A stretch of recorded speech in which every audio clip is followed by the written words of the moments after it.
There we go. Right.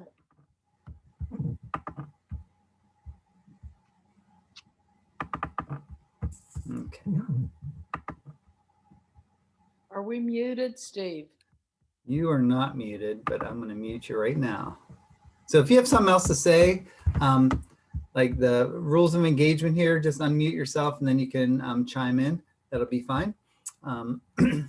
Otherwise, I'll just go through everything as normal.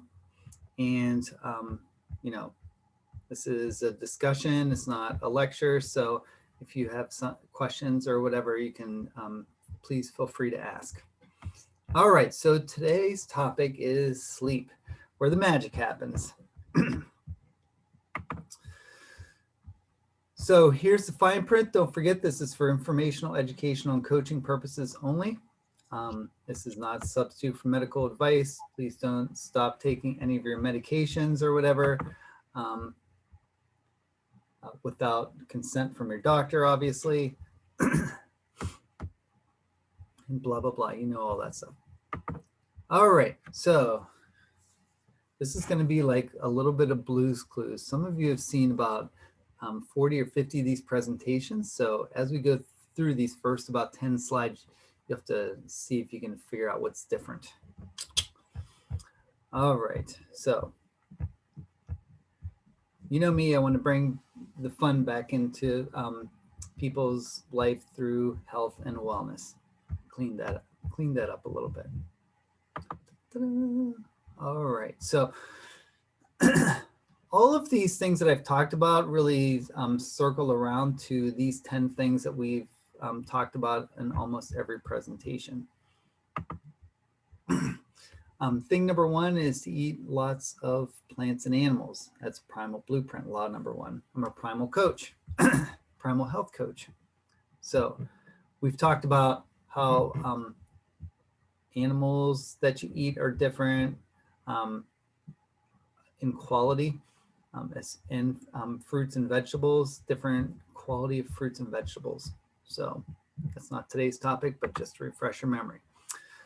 All right, avoid poisonous things. We talked about some poisonous things as we went through the last year or more.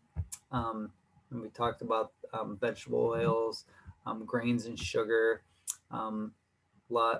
Many white substances are not very good for you. Just to name a few, but most people don't consider some of those things very poisonous, but they definitely are. Primal Blueprint law number 3 is to move frequently. All right. If you come to 3 or more shows a week, you're moving frequently. Hopefully you do a little bit in the meantime when you're not on the shows. We want to keep that heart healthier. All right, lift heavy things. A lot of times our heavy things are just ourselves. And sprint once in a while. That means different things for different people. So this is the guy that wrote the book that I read a long time ago in 2011, Mark Sisson. He is, I don't know how old he is, 63, 64, something like that. So he still plays Ultimate Frisbee. So I'm hoping I still got 14 years to reach that 64 plateau, and hopefully I can still play with those kids Ultimate Frisbee. I did decent yesterday, so hopefully 14 more years at least. All right, Primal Blueprint law number 6 is to get plenty of sleep, which is what we'll talk about today, and to play. And I found this picture of my son and I on, I think that's Cooper's Rock in West Virginia. So that was pretty cool. There's Mark playing Ultimate Frisbee. He's way more muscular than I am. Whew. All right, Primal Blueprint law number 8 is get plenty of sunlight. 15, 20 minutes a day on your skin is good. Avoid stupid mistakes. You know, going out when it's icy might be a stupid mistake. Not wearing your seatbelt's could be a stupid mistake. Going out when it's snowy is a stupid mistake. And using your brain. You know, your brain's, it's just like muscles. You know, you use it or you lose it. All right, so that is that. The next part is to, when we talk about any of these topics, is to really, know this question. What is your why? Why are you doing all this? All right, it is totally different for everybody. So if you can figure that out, then all of these other things will make it easier, because you can always go back and say, well, this is why I'm doing this. This is why I'm doing this. Okay. Now, why am I doing the stuff that I do? Is because I want to avoid the chronic diseases of this society that we're in. All right. And there's many of them. I don't know if I'll be able to, but I'm going to put every effort that I can to try to avoid those as best I can. Because I can't serve anybody if I'm sick. So my goal is never to be sick with chronic disease. All right, so here's our outline for today. So we're going to talk a little bit about the stages of sleep. You might know a little bit about that. We're going to analyze my sleep. So I have fancy little, I guess you would call them bar charts that get generated every night when I sleep. We're going to talk about the importance, what happens when you're sleeping. We're going to talk about the melatonin cortisol cycle. We're going to talk about ways that you sabotage your sleep and how you can change things around. So those are the big things for today. All right, so here we have it. So here's the different stages of sleep. Obviously, W is not a stage of sleep, it's wakefulness. N1 is our transition to light sleep. So this is when we're just fading off to sleep. This is about 4 to 5% of our restfulness in any one particular night. So just winding down in bed. They could even be like little micro naps during the day. So that's kind of like N1 sleep. It's our transition to light sleep. So N2 is light sleep. So we have some light awareness of what's going on in our environment. This makes up about 45 to 55% of the sleep that we get every night. Deep sleep, which is N3, is slow wave sleep. If you know people that walk in their sleep or talk in their sleep, this is the deep sleep cycle. And generally, this is between 16 and 21% of our total sleep for the night. Then the last type of sleep is REM sleep. So your brain's awake, but your body is totally out. So your mind is active, but you almost have total muscle paralysis in the rest of your body. This is when you dream. This is when you repair. This is when you learn. This is when memories form. All right. They've done some super interesting research during this REM sleep, as far as like PTSD, post-traumatic stress syndrome, and that a lot of times these events, they can't disassociate the emotion from the event. All right. So when they get these people into this REM sleep, and when they spend more time there, that's when those emotions can be disassociated from those memories. All right. You're not going to lose the memories of a traumatic situation, but you can try to separate those from the emotion of it, so they don't trigger as much. There's some like really cool cutting edge research about post-traumatic stress syndrome and sleeping. So,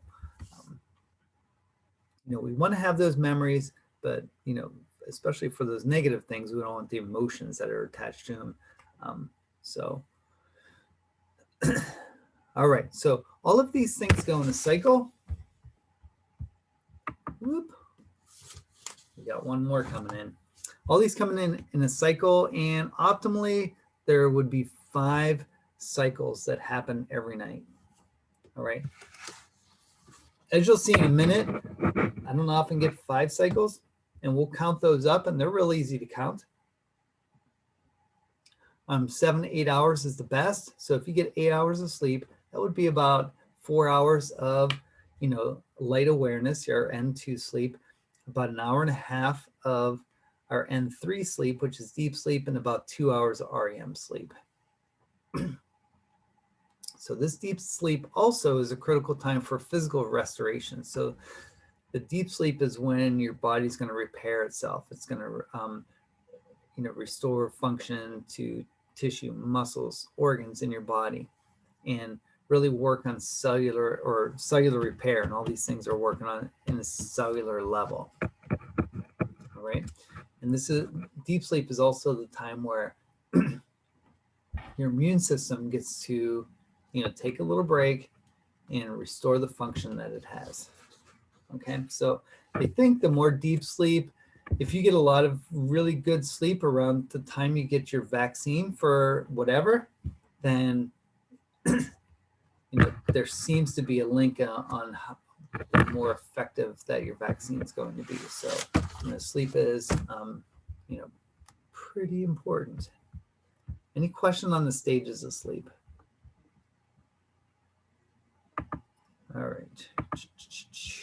All right, so here's my sleep for, let's see, this was Saturday the 12th. When was that? That was this Saturday. So as you can see, I get to bed super late. I know you can't believe that number, but it's true. And we had to be up super early to start our volunteer work with USGS. So I only got 5 hours of sleep, and you should be able to count the cycles there. All right. So where's my cursor? So here's cycle number 1. All right. Cycle number 2 and cycle number 3.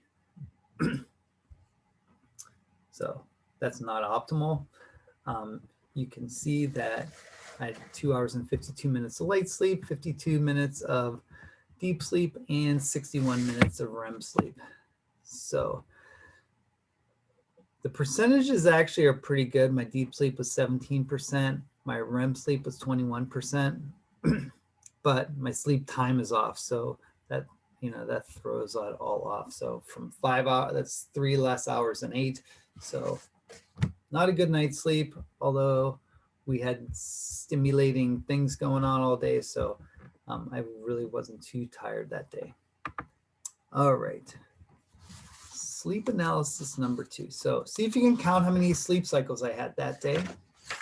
I think I have the date written down here. Let's see. The date was...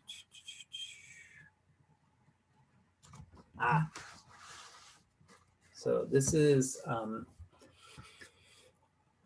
Tuesday after I had a complete waste of a day last Monday. I don't know if you remember me telling you how tired I was last week, but I went to bed right after the show, 8:07.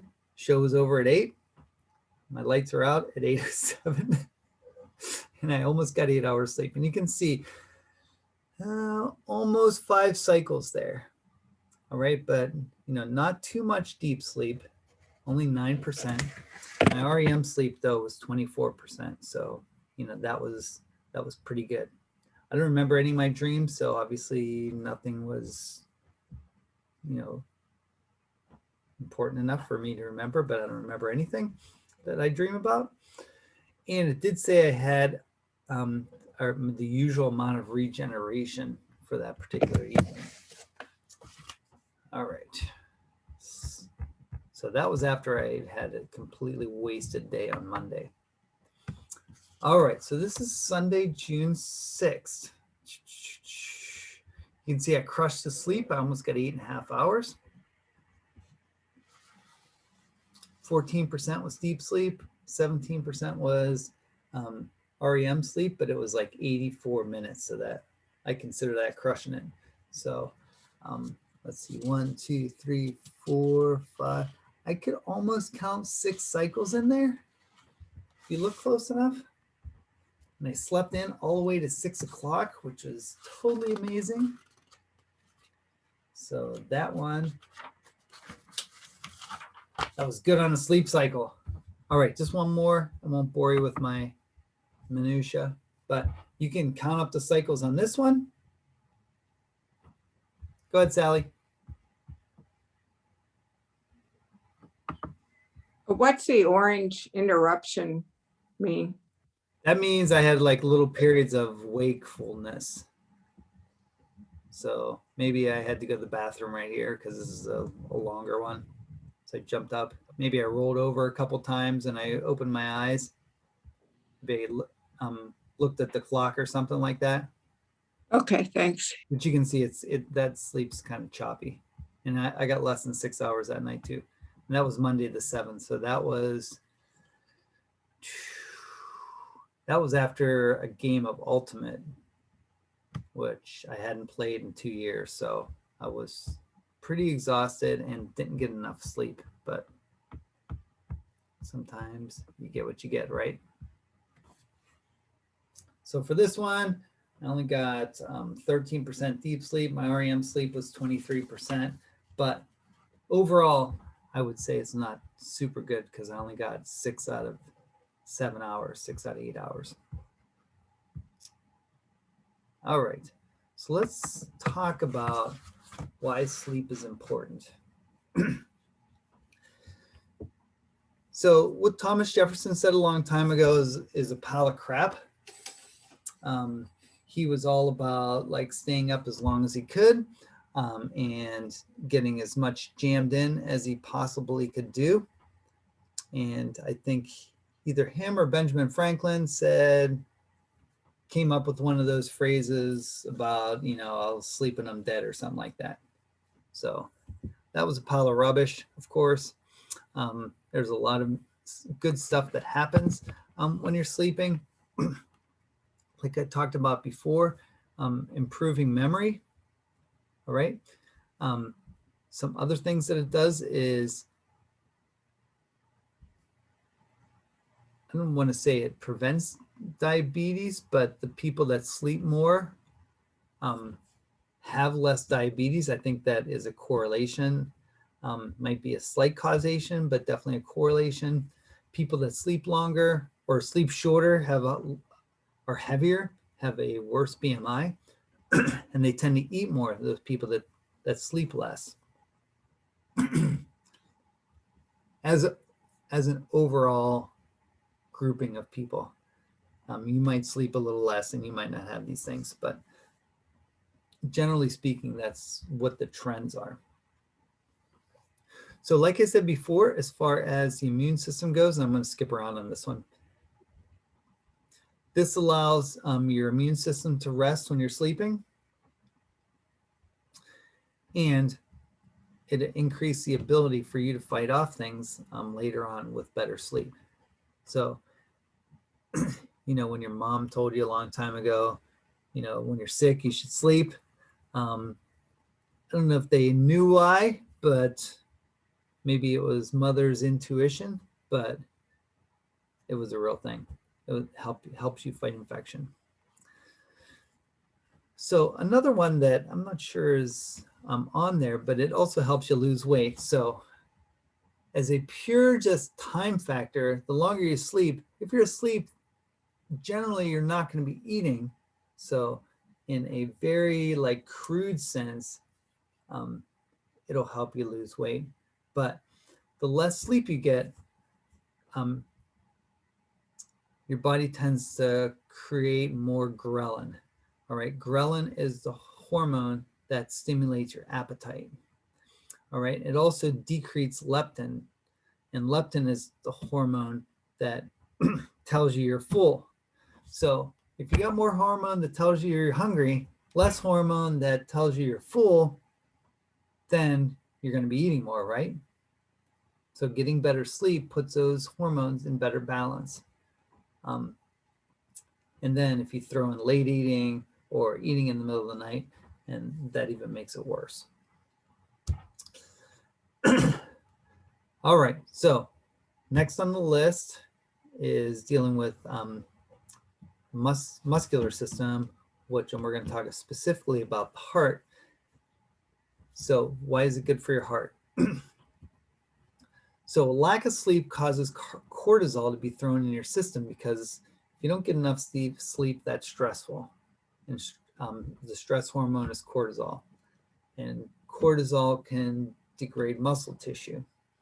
So when you're sleeping, then less cortisol is being produced. Obviously, you're not as stressed and you're more relaxed, and your heart has a chance to repair and it has a chance to rest as well. So the better rest it gets, the better you're able to function. I read a few things that talked about, like with better sleep, your blood pressure also improves. So that's a good thing too. And I can definitely attest to this one, is the better your sleep is, the better your mood is. So I know when I sleep better, I'm a lot easier to be around, or I feel like I am better able to do all the things that I want to do. And when I don't get enough sleep, like last Monday, I was just barely hanging on. I didn't have very much energy. I faked it till I made it to the end of the day, and got a good night's sleep after that. So they find out in places that track their employees' sleep, that their employees are more productive athletes. They have better performance when they have better sleep. So there's a lot of things that are going on when we sleep to make us more productive and better functioning people. And I think I already told you about, the stress thing, being able to, the longer you sleep, the more you're able to remember things, but also disassociate those, negative things from the actual emotion, which is really important for those people that, are coping with trauma in their life. All right. Any questions about that? It's a lot of stuff there. Why it's good. All right, so here's what's happening. This is what's supposed to happen in your body. This is the melatonin cortisol cycle. So as we move into evening, our melatonin is going up and our cortisol is going down. Melatonin is that hormone that's going to help us go to sleep. Cortisol is the one that's like our fight and flight hormone. All right, it's our stress hormone. So as we wind down, our stress hormone's going down and our melatonin's going up. Now, as dawn comes, our melatonin goes down and our cortisol is going up. So there's a little bit of natural cortisol that's being created right before you get up, because getting up is a stressful event for some of us more than others. But even on the natural cycle, we need to be alert when we wake up. If you were, on the plains and sun's coming up and the animals are starting to stir, you need to be alert and ready to go. So that is a cycle, circadian rhythm. I'm sure you've heard of that before, but this is what that's all based on, is this melatonin and cortisol cycle. There's actually a food circadian rhythm, but we're not going to talk about that today. That's a whole nother topic for a different day. All right, any question about the melatonin cortisol cycle? Some people need a little jolt of melatonin at night to get this going up because they live stressful lives.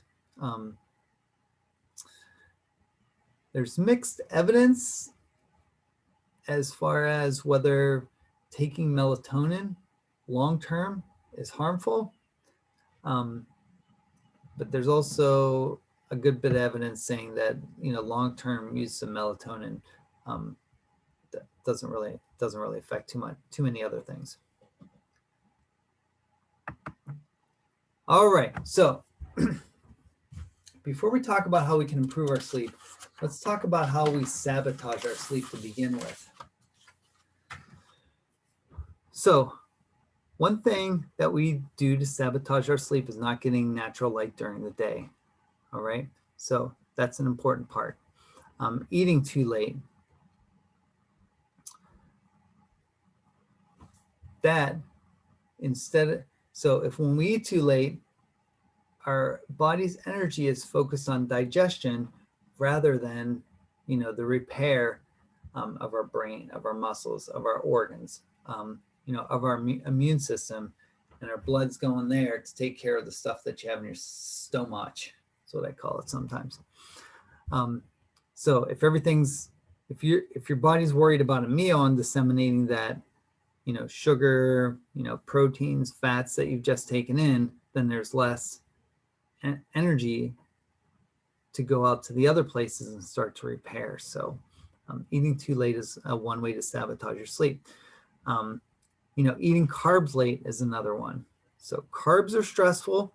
So those are going to, depending on how many carbs you eat, that's going to increase your insulin. If you got too much insulin, it's going to throw out some cortisol, and then that'll make it hard to sleep as well.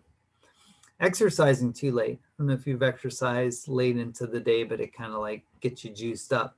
So that could sabotage your sleep. Vitamin D, this was a super interesting one, that taking vitamin D too late can also, influence your sleep negatively. Having no ritual, like your awake time and your sleep time, can sabotage your sleep. If you're going to sleep different times every day, that can, not give you very good sleep. Staying up too late is another thing. And then caffeine, which I have a whole slide about caffeine, having caffeine too late is another way to sabotage your sleep. So let's talk about caffeine real quick. So I know this isn't very clear, but so this says 10 o'clock over here. And let's say you have your cup of coffee at 10 o'clock, 12 ounces. Let's say that's 400 milligrams of caffeine. So this is how much caffeine is still left in your system as the day goes on. So here's 12 a.m., here's 2 a.m., all right, and 4 and 6. The half-life of caffeine, is around 5 hours. It varies depending on who you are. But what half-life means is that that's when half of the caffeine is out of your system. So if you have caffeine at 10, 400 milligrams of caffeine at 10, at 1, 2, 3, 4, 5, at 3 o'clock in the afternoon, you still have 200 milligrams of caffeine in your system. All right, after 5 more hours, so that's 3 o'clock, that's 8 o'clock, you still have, let's see, what 200, half of that, 100 milligrams of caffeine in your system. All right, and we take that out 5 more hours, so 8, 9, 10, 11, 1 o'clock in the morning, we still have 50 milligrams of caffeine in our system if we have our coffee at 10 o'clock in the morning. All right, Sally. Can you talk about the difference in the effect of the caffeine or the half-life of having tea, for example, in the evening versus coffee? I guess it just depends on what kind of tea it is, because like the dandelion tea that I had last week, that doesn't really have any actual tea in it. It's all like herbal stuff. But so every tea is going to be different. So, I mean, when it gets right down to it, caffeine is caffeine. So it just might be a smaller dose than you're getting from a whole hit of coffee, 20 ounces of coffee. Steven, Sorry. Go ahead. so how does tea, if you drank 20 ounces of regular tea, do you know how many milligrams of caffeine is in that? I'm sure Jujel knows. It depends on the tea. Yeah. I remember we did an experiment when I was in college. We extracted caffeine out from tea versus coffee. Tea had more caffeine than coffee. Wow. The green tea that I use had more caffeine than coffee. I heard that before. Okay. I mean, it's from our experiments. Many kids have the same results. Yeah. So, and again, it depends on what kind of tea. If you have herbal tea, then there may not be any caffeine in there because there might not be any actual tea in it. Like I said, the dandelion tea that I had just had dandelion and hibiscus and cinnamon in it. Well, none of those three things have caffeine in them, and there's no actual tea in it. So, I'm not getting any caffeine in that at all. It's just tasty on me, that's all. But if you have straight up tea, then that's different. All right, any other questions about that? Good question. All right, so how do we improve our sleep? So there are so many different things that we can do to improve our sleep. All right, first of all, sleep in a dark room. Even your skin is photosensitive. So even if your eyes are shut and your face is still exposed to light on the outside, or your skin is exposed to light on the outside, that could be enough for you to trigger, light and awakeness. So it's important to be in as complete dark room as possible. Another issue, a lot of people like to read before bed. All right. So if you're reading off of an electronic thing, that's going to be really bad because a lot of electronics, TV, computers, cellularized telephones, all of those things throw off blue light. Blue light also comes from the sun. So when our eyes see blue light, they think the sun is out. So it throws out a little bit of cortisol so you stay awake. So that could, sabotage your sleep.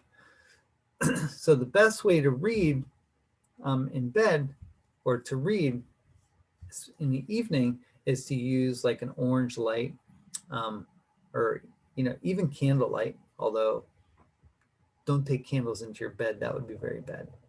And if you think about it,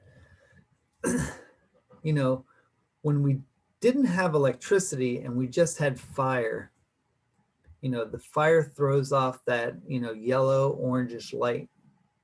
All right. So, that's another thing that we've been exposed to for 10, 20, 30,000 or a million years.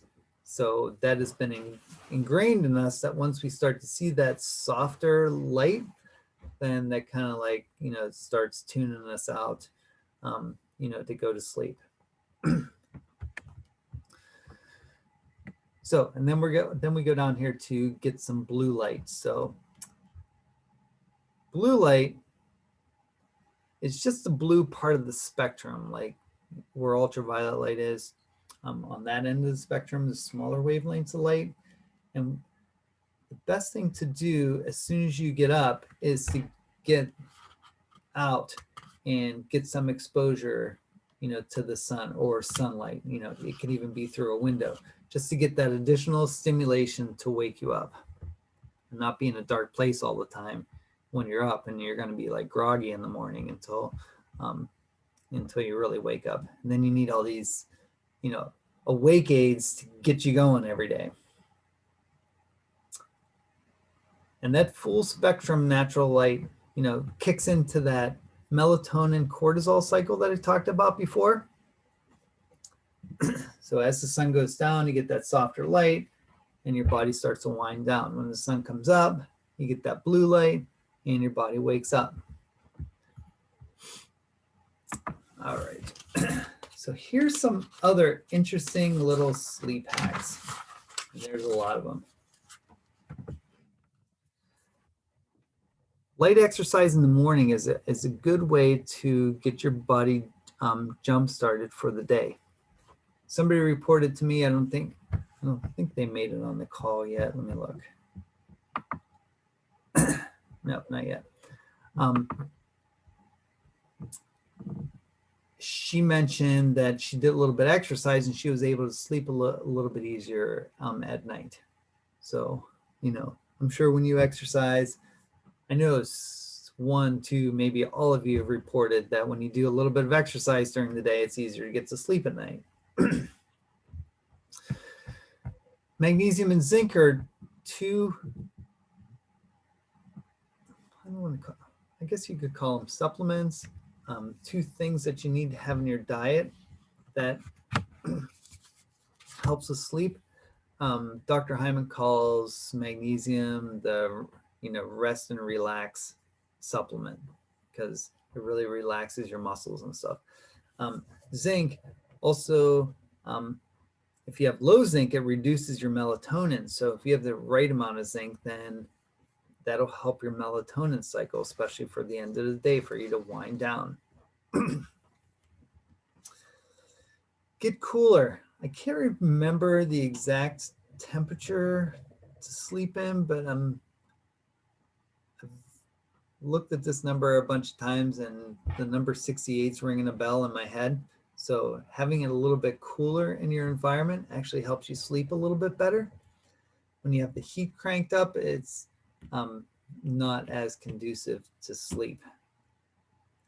So lowering that temperature can help aid your sleepiness and for you to sleep at night.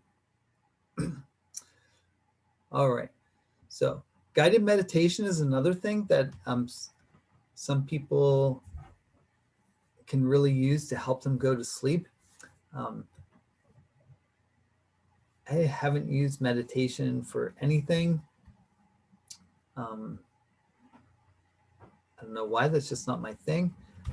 But some people get like a lot of good results out of just doing the meditation. Foam rolling is another thing. So that helps your muscles relax. So, we can talk, day and a half about how and what good uses of foam rolling are, but that's another way to get yourself to relax. Another super important thing is to get into a routine. So go to bed the same time every night, get up the same time every day. I know that's hard for people that are on a schedule, a work schedule, or some other schedule, but that is a really good way to, get yourself in the routine, train your body to go to sleep when it's dark, wake up when it's light. That's always good. That can help reset your circadian rhythm, help with those melatonin cortisol cycles as well. So it's another thing to think about. If you're stressed, thinking about fixing your stress is something that you should think about for a lot of different reasons, not only your sleep, but especially for your sleep.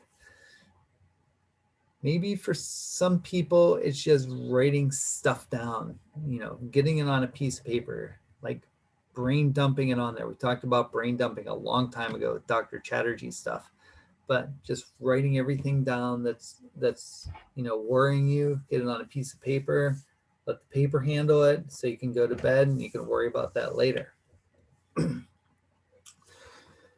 Another thing that's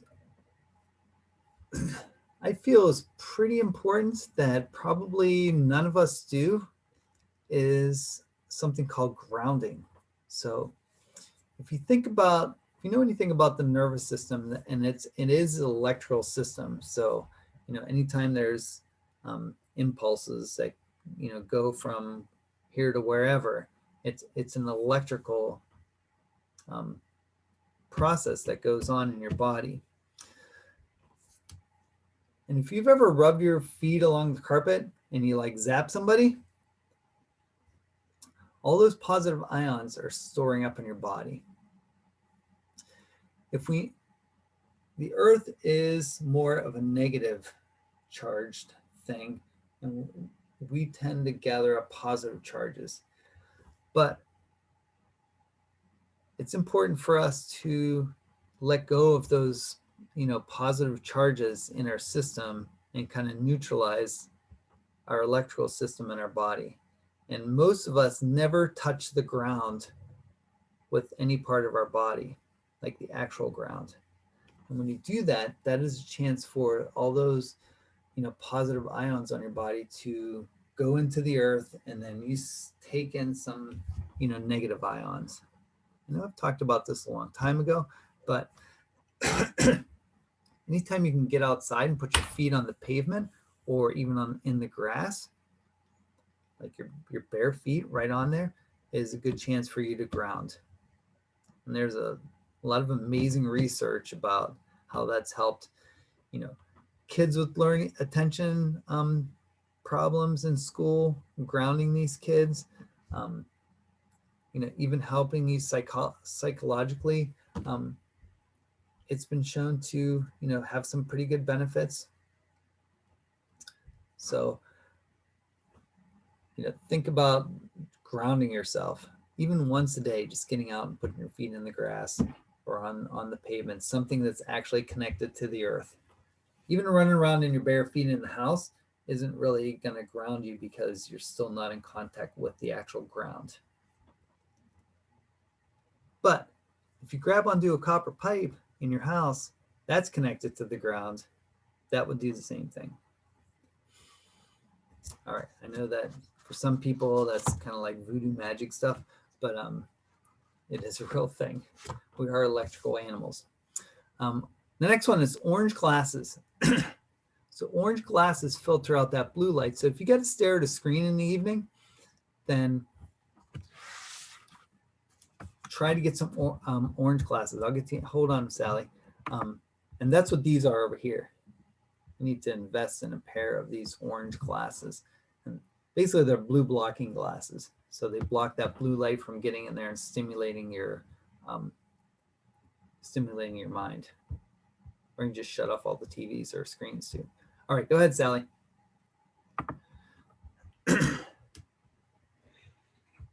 So we have copper downspouts. So you're saying if we would touch those, that would be the same as grounding to the earth?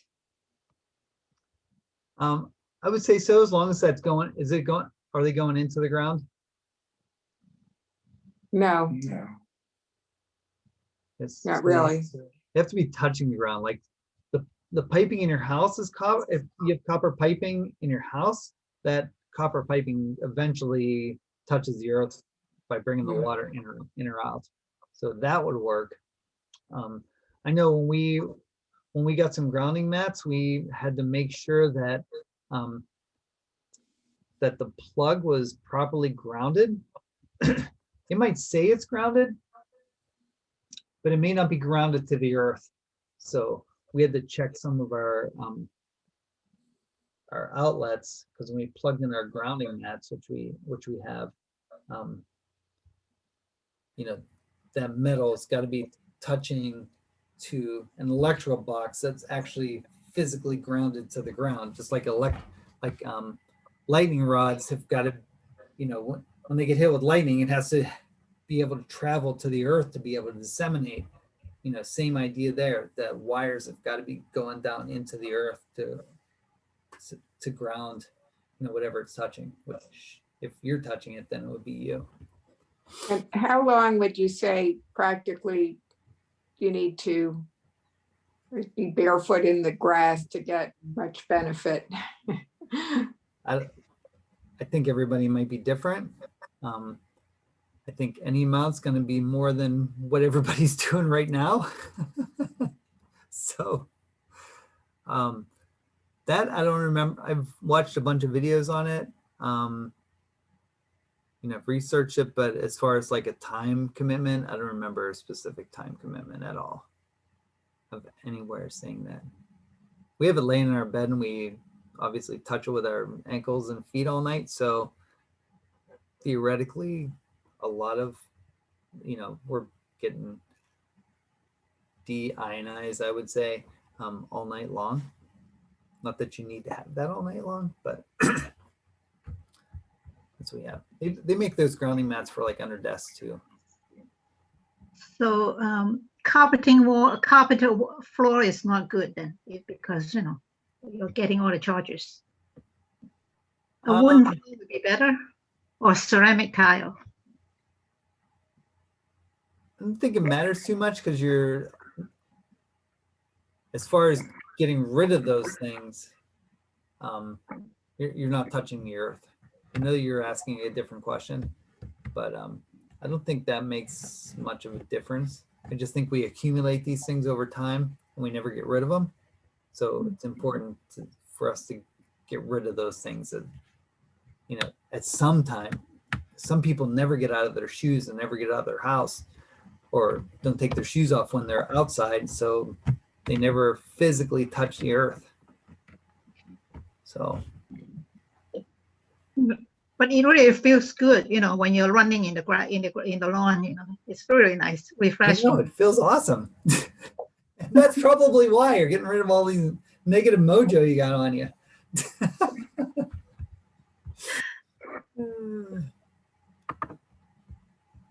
All right, where are we here? Get some natural light. So 20 minutes of like natural light. We get a lot of it now. So, go outside for 20 minutes, get your vitamin D and get that blue light in the morning into your eyes. Acupressure map. I just found out about these today. I just ordered me up one of those. I don't know how they work yet. I don't know much about them, but I'm going to give it a shot. So that's a big like prickly mat that you lay on for like 20 minutes. I don't know if I got 20 minutes to spare, but I'm going to get one and see what happens. Some of them are $80. Some of them I got mine for 19. They all looked exactly the same. So get grounded. I already talked about that one. Clear your mind's another one. And we talked about this when we talked about Dr. Chatterjee stuff about, dumping your mind, getting rid of those negative thoughts and stuff. Just, a lot of people go to bed with a lot of things on their mind, and, whether it's writing it on paper, if you remember Dr. Chatterjee had you write it all on paper, you crumble up and you set it on fire, so you can get rid of it. It's just a ceremonial thing of like, okay, I'm letting these things go. They're not going to bother me, at least for a day or so. So, trying to get your mind as empty as possible. Just a little light stretching before bed. All of you have been to some of my classes. If you just do some of those easy stretching before you go to bed, that releases some tension that you have in your muscles. There's a lot of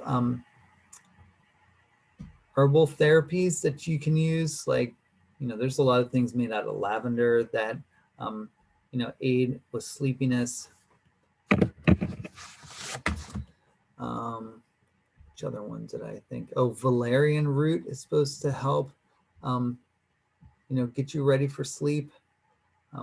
That's what the picture is over there. You don't have to eat the valerian root, but I think it comes in like a supplement type thing.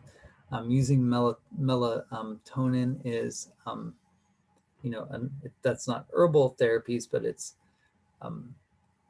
type of therapy that we can do. And then other relaxation practices. In the morning we do some box breathing. That's a way to help, relax yourself. Playing some nice mellow music will help you relax. That's totally different from for everybody. So what makes one person relax might like set another person on edge. So that is totally, an individual thing. And I know I have grounding on here twice, but some people are very, very sensitive to EMF, electromagnetic frequencies, and that can actually impair sleep. So some people are even sensitive to the Wi-Fi in their house. So if you have the Wi-Fi going, that can inhibit your sleep as well.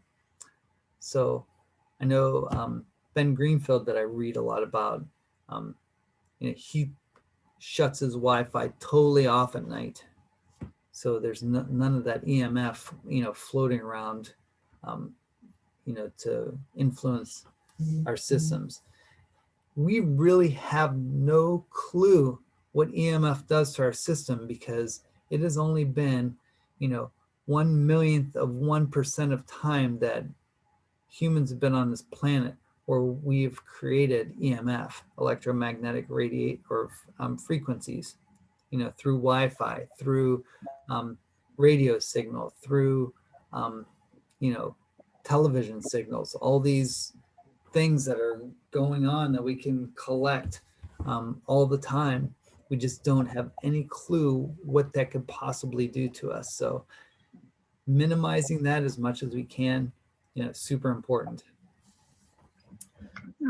I read something about, usually when you charge your phone, right? You charge your phone by your bed. They said it's not good Right. because of the EMF. Yeah. And also, putting your phone on, airplane mode when you go to sleep is another way that you can decrease the amount of EMF that you get, because then your phone's not, trying to receive a signal all the time. So that's, I always put mine on airplane mode. The alarm's still going to go off, but it's on airplane mode. If anybody calls me, I'm not going to hear it anyway. So might as well be in airplane mode.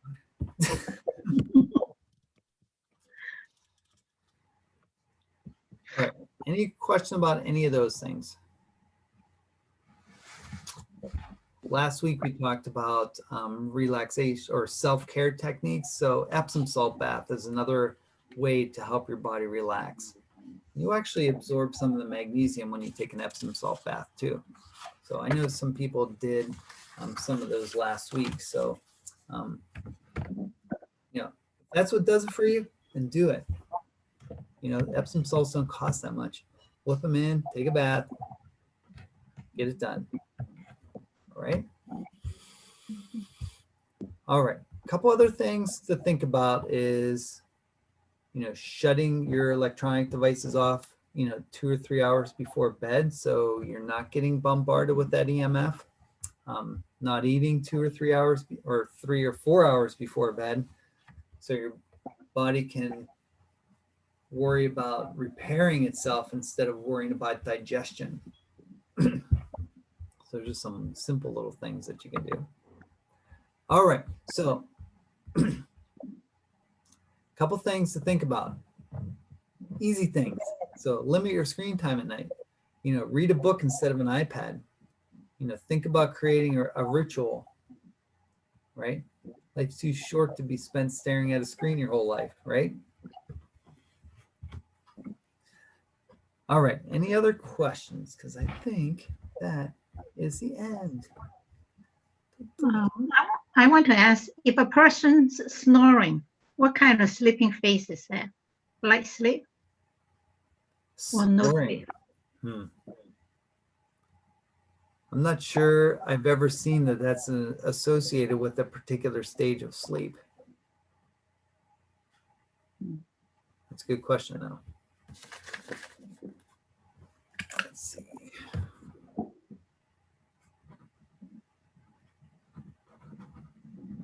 Be interested to see if snoring would show up as an interruption on my watch. I don't know if I snore. Nobody's ever said that I snore, but that doesn't mean I don't.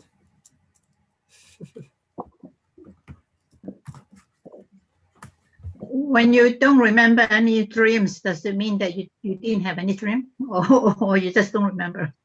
I don't know. I don't remember anything. So I hope I'm dreaming and I hope good things are happening, but I don't remember any of it.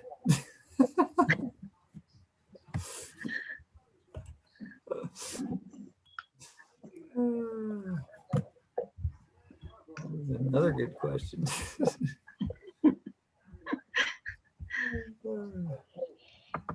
All right. So we have, what is this, the 14th? So we have 2 more weeks left. If there's something you want to rehear about, we've had 53 shows so far. I'm sure everybody didn't tune into all of them.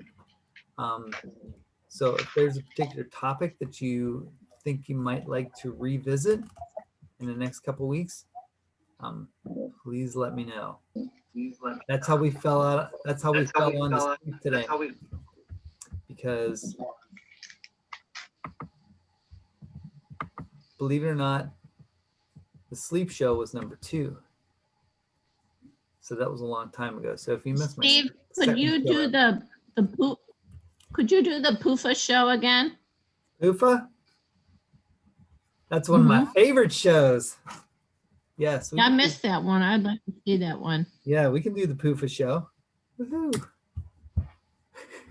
That's the bad oils, correct? Yeah, that's the bad oils. Polyunsaturated fatty acids. Yeah, I'd love to hear that one because I missed it. Awesome. Any other requests?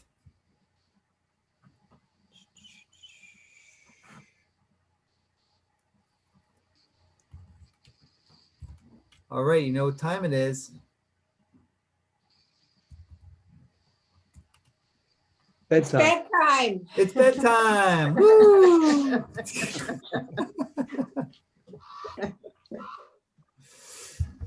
Well, thank Thank you. Steve, it may be that it's only bedtime for you. Well, that's true. Yeah. I'm trying to set a good example, that's all. Thank you, Steve. Very good. Thank you.